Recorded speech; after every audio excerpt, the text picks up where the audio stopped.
Se você quiser, eu posso falar um pouco então sobre o que é o Death Café, já que você começou. O Death Café é uma ideia sobre conversar sobre a morte, o morrer, em aberto. Pode-se falar qualquer tema, contanto que aborde a morte como finitude, né? E ele começou na Inglaterra, a partir da ideia de um suíço que criou essa ideia de tirar a morte do armário, como a gente fala, né? Ventilar o assunto morte, porque senão fica, ai, que horror, não pode falar em morte, que dá azar, não fale de morte. As pessoas vivem ou preferem fazer de conta que nunca vão morrer, que são eternas, né?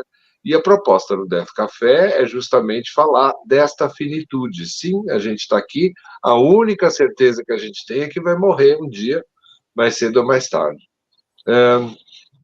Então, são pessoas que se encontram, normalmente um café, porque aí tem bolo, café, leite, chá, essas coisas, né? Então se chama Death Café por isso. A partir da Inglaterra, vários outros lugares começaram a querer fazer também esse tipo de reunião, e já faz 10 anos, se eu não me engano, 10 anos atrás, uma amiga minha chamada Elka Rubinstein, ela teve numa reunião sobre temas sobre a morte nos Estados Unidos, porque ela estava fazendo um curso de gerontologia, e nessa reunião sobre temas sobre a morte, entre outras coisas, teve um Death Café lá. E ela achou interessantíssimo poder falar sobre isso de uma forma mais aberta, mais clara e tal, e viu que não existia nenhum no Brasil. Então, ela me telefonou até lá dos Estados Unidos mesmo e falou: Olha, quando eu voltar, vamos criar um Death Café aqui no Brasil primeiro. Então, a gente criou um que se chama Death Café Sampa, que é em São Paulo, eu estou aqui em São Paulo, capital, e a gente fez. Inicialmente eram todos presenciais, que essa que é a proposta, né, do Death Café. E depois, quando teve a pandemia, aí a gente passou para online. Depois, com o final da pandemia, atualmente a gente está mais ou menos no esquema assim, que a gente tem três encontros presenciais, que, como você estava falando, é no cemitério, que as pessoas acham meio estranho, mas é assim mesmo. É no cemitério do Redentor, que é um cemitério bastante bonito aqui em São Paulo, um cemitério protestante. E no centro do cemitério tem a capela, e na capela em volta a gente se reúne e faz uma conversa ali. E por que cemitério? Porque é um lugar bem propício para você falar a respeito de morte, né? Normalmente é feito, então, no domingo de manhã, porque a própria organização do cemitério falou domingo de manhã é um horário mais tranquilo. Muitas vezes as pessoas falam sobre perdas de pessoas próximas, né? Então, mortes de parentes, e às vezes tem algumas mortes são mais chocantes, que são inesperadas, ou às vezes de pessoas jovens, né? Que normalmente quando é uma pessoa um pouco mais velha, que já está doente há algum tempo, é uma morte já mais ou menos esperada, né? Mas, às vezes inesperada choca mais. E às vezes a gente fala sobre procedimentos fúnebres, né? Compara de uma como se faz o funeral numa religião, no outro, o memorial, num país, no outro, né? Então, e experiências que as pessoas tiveram com isso. Muita coisa que se fala também é sobre cuidados paliativos, né? Não sei se todo mundo conhece. Cuidados paliativos é uma área da medicina, da área de saúde, em que você vai cuidar de pessoas que estão num processo terminal, que não precisa ser só no final do processo terminal. Muitas vezes você consegue fazer cuidados paliativos bem cedo para que a pessoa fique bem, né? A ideia de pallios em latim é um agasalho, um cobertor. Então você protege aquela pessoa e deixa ela confortável durante um processo final, né? Sem dor, tranquila, que tenha assistência da família, das pessoas que ela gosta, e que seja do jeito que ela prefere. Porque muitas vezes você pega uma pessoa e coloca numa UTI e ela fica lá na UTI sozinha, limitada, angustiada, e não é o melhor jeito, né? Então, preferível, às vezes, que ela esteja no quarto, às vezes em casa, né? Fazer os cuidados necessários em casa, que ela fica muito mais confortável. Então, a ideia dos cuidados paliativos, então, seriam pessoas da área médica que se dedicam a esse tipo de coisa. Então, sobre o Descafé que você falou, então, de maneira geral, é isso aí. Existem atualmente vários outros, não só o nosso foi o primeiro no Brasil, mas existem vários outros em vários outros estados, em várias cidades. Se não me engano, em Campinas aí tem também, não tem? Você chegou a ver algum? Como é que é? Parece que tem, mas não sei onde não. Mas você não foi, você preferiu ir no outro lado do cemitério. Eu ia estar em São Paulo e aproveitei. Ótimo. Por uma mensagem aqui. Então, nós vamos falar sobre esse tema. E eu gostaria de adiantar alguns pontos para que nós possamos ir pensando. Talvez nossa maior inconsciência esteja na separação do físico e o não físico. Porque não há como prevermos e questionarmos quando algo é verdadeiro ou falso. Eu sou convencida que somos uma existência inexistente. Uhum. Então, não tenho nenhuma preocupação com o pós-morte, mas sim em como saber viver enquanto temos essa existência. A morte é uma parte inevitável da vida e pode ser aceita como uma oportunidade para vivermos de forma mais significativa. Aí vem a pergunta: não seria a morte que dá um sentido para a vida? Porque a questão da forma como a pessoa morre também. Muitas pessoas têm muito medo. Será que vai doer? Será que vai ser uma doença longa, arrastada, sofrida? Será que vai ser rápido? Muitas pessoas dizem, o fulano morreu dormindo, foi uma bênção. Por quê? Porque aí provavelmente a gente imagina que não houve um sofrimento nem longo, nem muito agudo, nem muito drástico, né? Então, a forma como a pessoa morre também, a pessoa fica imaginando que isso seria ou melhor ou pior. E muitas vezes a pessoa, então, deixa avisado como gostaria que as pessoas lidassem com a morte dela quando ela não puder mais se expressar. Porque às vezes a gente está num processo que já não consegue mais estar consciente, ou não consegue expressar a própria vontade. Então, muitas vezes falam, eu não quero estar no TI, eu não quero ser reanimado um monte de vezes, eu não quero passar por procedimentos dolorosos e invasivos. Se eu tiver com uma doença que não tem jeito dela ser curada, é melhor que eu morra de uma forma mais tranquila. Então, muitas vezes você pode deixar isso por escrito, que se chama um testamento vital, ou suas últimas vontades, e explicar para as pessoas à sua volta o que você quer que seja feito e o que você não quer que seja feito, né? Em caso de uma situação que você possa escolher. Tinha mais uma outra pergunta. Não. O sonho. Tinha mais uma lá. Aqui não tem. É a mesma, ela só está completando.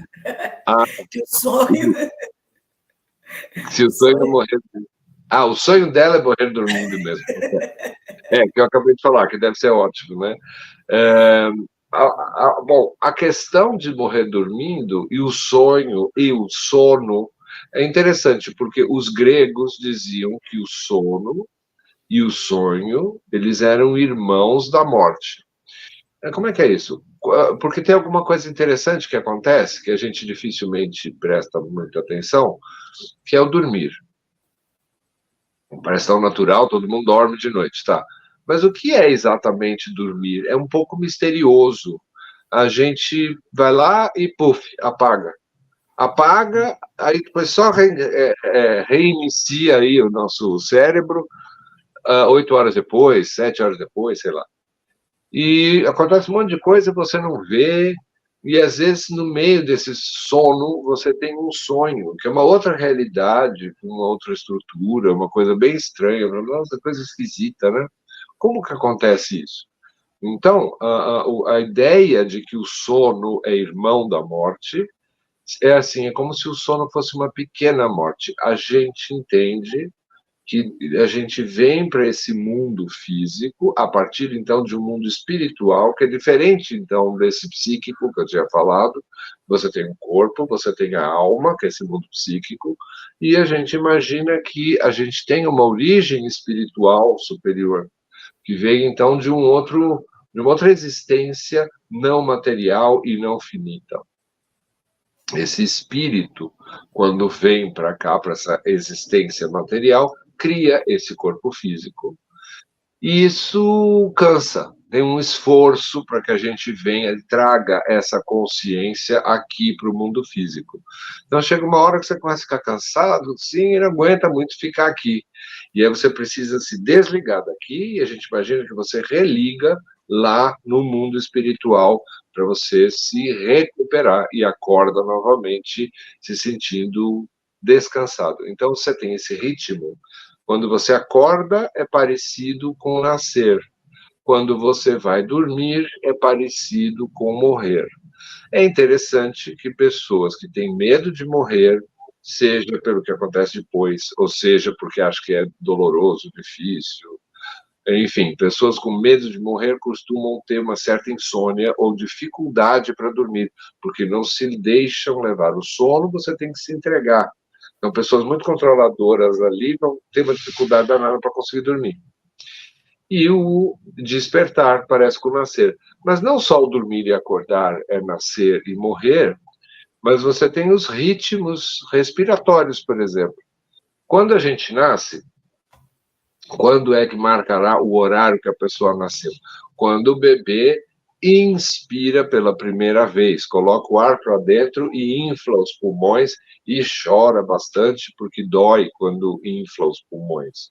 Tem aquela história de bater no bebê para ele chorar, mas o mais importante é quando infla o pulmão e aquilo dói, é difícil. E aí começa a vida, exatamente quando você coloca o ar da atmosfera para dentro de você. E aí, em seguida, o que você vai fazer? Você vai ter que pôr esse ar para fora outra vez e para dentro outra vez, né? Então, inspira, expira. Na última vez que você for respirar, quando você for morrer, portanto, você vai colocar esse ar para fora por uma última vez e não vai pegar de volta, né? Então, é o expirar, que muitas vezes é sinônimo de morrer. Então, quando a gente inspirou pela primeira vez, foi quando nasceu, a gente vai expirar por uma última vez quando morrer. Então, toda vez que eu inspiro e eu expiro, eu estou de novo lembrando o nascimento e antecipando a morte, né? Inspirar é nascer, expirar é morrer.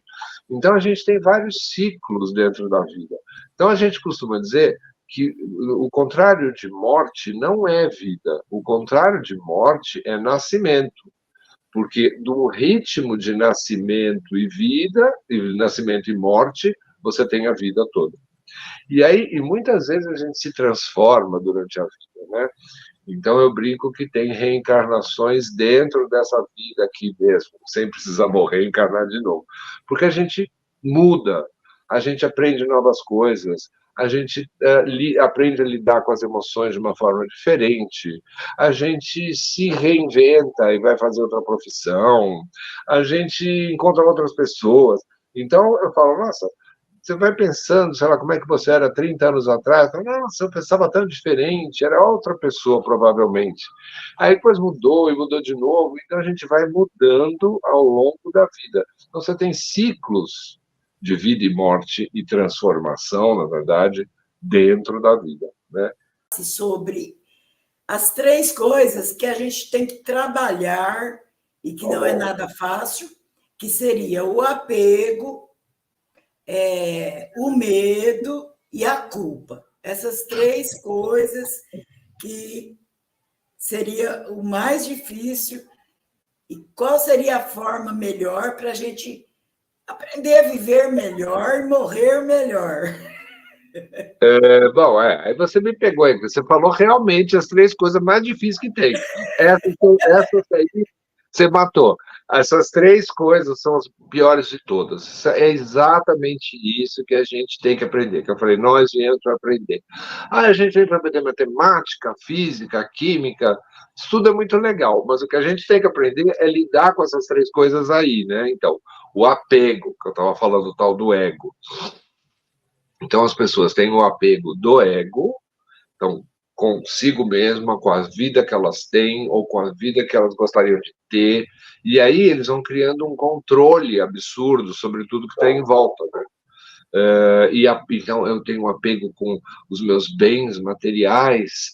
Eu não posso perder essa roupa, não posso perder essa casa, não posso perder a aparência, aí estica lá e faz um monte de coisa.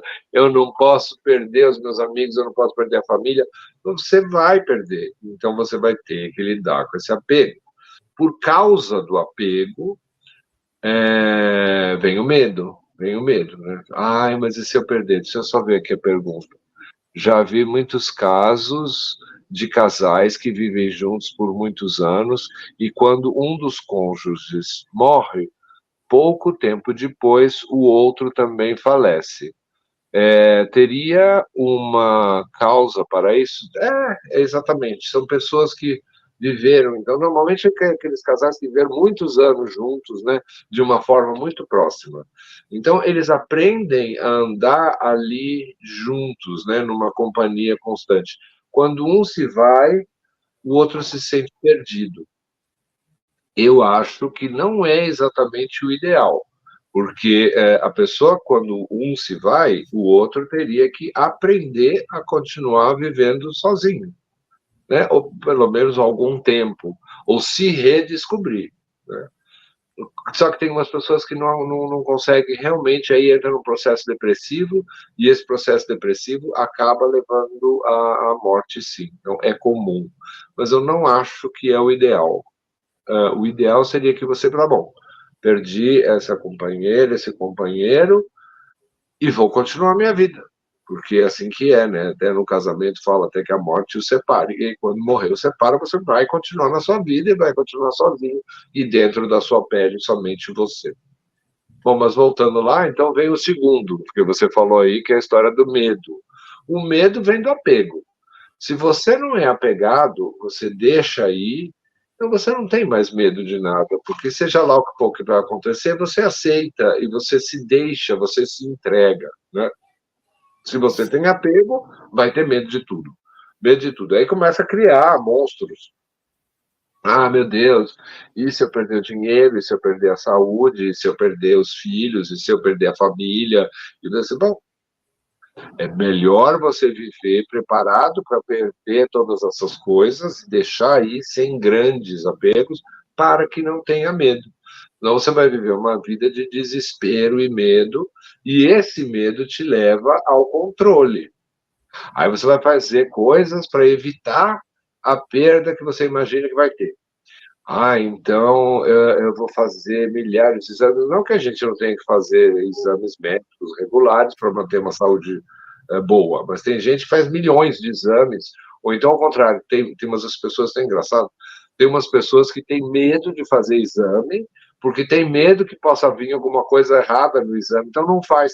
Mas, gente, é pior ainda, não é mais fácil fazer o exame e ver se tem uma doença e tratar? Não, mas tem gente, não vou fazer exame, não vou no médico, quem procura acha, eles falam. Não, faça aí o seu check-up e tudo, mas de uma maneira normal. Tem pessoas que falam, olha, agora eu estou com um negócio no coração, tenho certeza, quer ver? Vou medir de novo a minha pressão. Que eu vou medir a pulsação. Que eu vou medir... Fica o dia inteiro controlando essa coisa de doença. Não, dessa vez, olha, apareceu uma mancha aqui, isso com certeza tem uma coisa horrível, tem que ir lá ver. Então a pessoa começa a desenvolver uma hipocondria até. Vai ter essa doença, um horror. Controle. controle financeiro. Então, aquela pessoa que é avarenta e vai controlar tudo porque tem que manter o dinheiro, porque não sei o quê. Tá, não vai gastar tudo e viver também numa vida desenfreada, mas também não precisa ser também tão controlador. E tudo é medo, tudo isso é medo, né? Então, aí tem às vezes mães que não deixam o filho fazer nada. Não, você não vai na festa, não, você não vai sair de casa, não, você não vai viajar, você não vai a lugar nenhum, porque tem medo que pode acontecer alguma coisa com o filho. Aí acaba criando uma pessoa neurótica, né, totalmente podada, com medo de tudo. Então, o medo é um horror e o medo vem do apego e o medo gera controle. Agora, dessa sua tríade infernal, a pior de todas é a culpa, né? A culpa é horrível, porque a gente costuma dizer que a culpa é um sentimento que ele não existe, não é um sentimento natural. O medo é, por exemplo, andando lá em algum lugar e você dá de cara com o tigre. O medo do tigre vai fazer você correr lá, e é muito bom que você corra, mesmo que você aí mantenha a sua vida, né? Um instinto de autopreservação. Esse é o único medo de verdade. Esse medo de, o que vai acontecer amanhã, mas será que o ano que vem, né? Quando tem mudança de ano, como foi agora no Réveillon, pronto, aí vem todos os medos à tona. As pessoas, você tem que dar 3 pulinhos, você tem que pular onda, você tem que comer lentilha, e se fizer roupa de cor não sei qual, vai acontecer. Tudo controles e medos malucos. Não, é um dia como outro qualquer, né? É de ontem para amanhã, de amanhã para depois. Então, o medo verdadeiro é esse do tigre. Qualquer outro é um medo fantasioso, neurótico. Já a culpa, não tem culpa verdadeira, não tem culpa natural. Nunca vi um leão se sentir culpado porque matou a zebra. Eu matei a zebra, e agora? Não. Os animais, eles agem por impulso, por instinto, e só. Então, eles não se sentem nem culpados, nem têm remorso, não tem nada disso. Isso tem o ser humano. E alguns animais domésticos que a gente neurotizou, né? Que a gente fica, não, pode fazer isso, que isso é feio. Aí eles ficam criando ideias de certo e errado. Faz parte do processo de domesticação. Mas os animais que não têm culpa que eu estou falando são os animais selvagens. E de onde sai a culpa, então? A culpa, ela sai de um pensamento moral. Uma moral dada, porque alguém em algum momento chegou para você e falou: isso não pode ser feito, é feio, é pecado, isso tem que ser feito. Né? Aí você divide o mundo em coisas certas e erradas. E é bem interessante porque isso é muito variável. Se você conversa com uma pessoa de uma religião, ou de uma época, ou de um lugar, e com uma outra pessoa diferente, de uma outra religião, de uma outra época, ou de um outro lugar, às vezes o que era proibido e pecado para um é justamente o que tem que ser feito para o outro. Por exemplo, todo mundo tem a noção que vem lá dos 10 mandamentos, né? Não matar. Vamos falar, matar é feio, matar é criminoso, matar é pecado. Todo mundo concorda. Só que não, porque de repente vai para a guerra, e quando você vai para a guerra, aí inverte. Na guerra você tem que matar lá o inimigo. Então você vai lá com metralhadora, espada, sei lá o que, canhão, bomba, e vai matar o inimigo. Aí você ganha medalha. Muito bem, você foi um ótimo soldado na guerra. Então é engraçado como inverte totalmente. A gente vive com a ideia de que não pode matar, porque é crime, porque é pecado. Mas na guerra não, na guerra é obrigatório, você ainda ganha medalhazinha quando mata lá as pessoas. Então é tudo muito relativo. E a culpa não percebe isso. A culpa, ela percebe uma moral absoluta, dada significa de fora para dentro. Não foi uma coisa que eu peguei, eu pensei, eu vivi, cheguei à conclusão de que viver de tal forma é melhor para mim e para os outros. Isso se chama ética. Ética é muito legal, é uma coisa que você cria a partir da sua vivência e do seu pensamento lógico. A moral, não, ela vem do nada. E aí você faz uma coisa que a moral disse que não pode fazer, e aí você fala, meu Deus, eu pequei, que horror, e aí você remói, né? E, eu não devia ter feito, eu não devia ter feito, chama remorso. Remorso é uma coisa horrorosa, porque você não pode voltar no tempo e apagar. Então, uma coisa que é bem mais legal do que ter culpa e remorso é ter arrependimento. O que é arrependimento? Arrependimento, você pende para alguma coisa, você se inclina para alguma coisa, você tem uma tendência para um determinado lado. E aí você percebe, por alguma razão, que aquilo não foi legal. Então você arrepende, ou seja, procura não voltar a se inclinar novamente para aquela coisa. Eu agi dessa forma, estou pensando bem, isso não deu um bom resultado, não foi legal. Então eu me arrependo. Eu não vou repetir isso, ou vou procurar não repetir isso. E assim a gente vai montando uma ética, e assim a gente vai crescendo. Sem precisar ficar se culpando, se matando. Ah, meu Deus, eu fiz, que horror, eu sou a pior pessoa do mundo. Porque você perpetua. Aquilo que eu falei, se perdoa também, perdoa o outro e se perdoa também, bem melhor, né? Do que ficar lá naquela coisa. Você lembra daqueles padres na Idade Média que se chicoteavam, o pecado. Então, o pecado da carne, o pecado da gula, o pecado da luxúria, o pecado da avareza, da ira, são os 7 pecados capitais, né, do orgulho. Ah, eu fiz. Não, parou com tudo isso, né? Como é que eles falam na missa? Ó Senhor, eu não sou digno de que entreis em minha morada, porque pequei por palavras, pensamentos, atos e omissões. Olha só como é que é o negócio. Eu pequei por palavras, se você falou, já é pecado. Por pensamentos, se você não falou uma pessoa, também já está pecado. Atos e omissões. Se fez é porque fez, se deixou de fazer é porque deixou de fazer, está pecado também. Então, fecha de todos os lados, né? E ele ainda fala, por minha culpa, minha tão grande culpa, minha máxima culpa.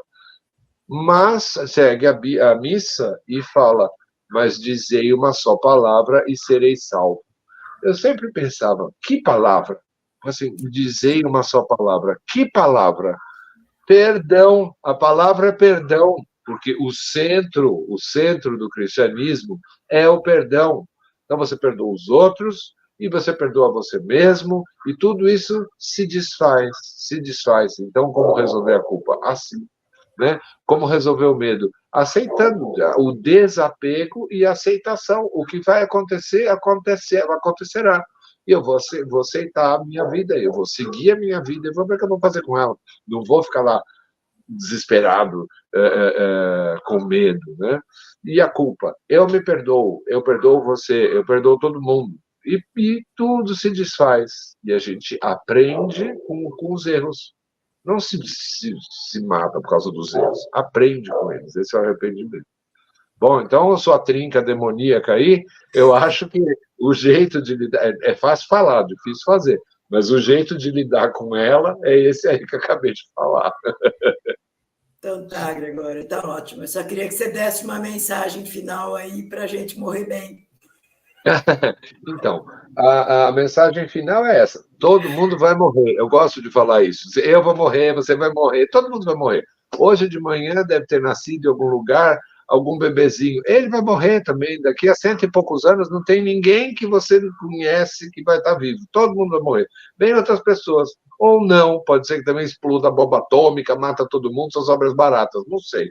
Então, a mensagem é essa: para você viver bem, e aí, por consequência, morrer bem, você vai ter que trabalhar esse desapego. A palavra é desapego. Desapegar do ego, desapegar dos medos, desapegar das culpas, desapegar de ideias preconcebidas e parar. Eu vejo hoje em dia as pessoas brigam por besteira tão grande. Ah, porque tem esse político, tem aquele, você vai votar no outro, eu vou votar nesse, então eu já te odeio, eu não vou mais falar com você, tem família inteira que briga, que ninguém fala, deixa cada um votar do jeito que quiser, né? Eu torço por esse time, você torce por aquele outro, então eu te odeio.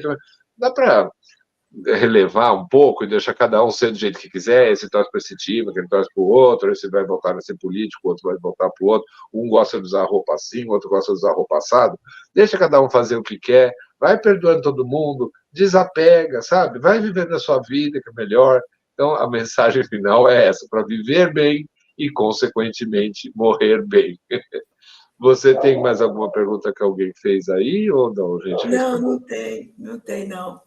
E você ainda faz atendimento psiquiátrico? Você gostaria Sim, de... a gente não falou no começo, né? Então fala no final. Eu sou médico psiquiatra, psicoterapeuta junguiano, tenho formação em filosofia, e da filosofia eu trabalho com filosofia grega, antiga, grega especialmente, e mitologia grega e mitologia comparada, né? Por causa da mitologia, também fui parar no teatro, então eu faço assessoria para peças de teatro com mitologia e filosofia grega, e continuo trabalhando no consultório, sim, tem um consultório aqui em São Paulo, eu moro em São Paulo, atendo presencial e online. Eu prefiro presencial, mas a gente está em época que tudo tem que ser online, então tá bom, estamos aqui online, assim que em psiquiatria e psicoterapia junguiana. É, então, são essas coisas que eu faço, entre várias coisas, né? Que a gente vai sempre inventando alguma coisa nova, eu gosto de inventar coisa nova. É isso Então, aí. tá. Tá ótimo, eu só tenho a agradecer. Espero que você venha mais vezes para a gente Eu é que levar agradeço. as infinitas possibilidades de assunto que você tem.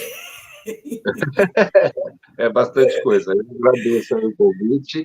Fique bem, você e todo mundo que está nos ouvindo aí. E todos que vão assistir, olha, vão consultar lá com o doutor Bernardo. Muito obrigado. Fique bem. Tchau, muito obrigada. Beijos. Tchau, tchau. Tchau. Vamos terminar.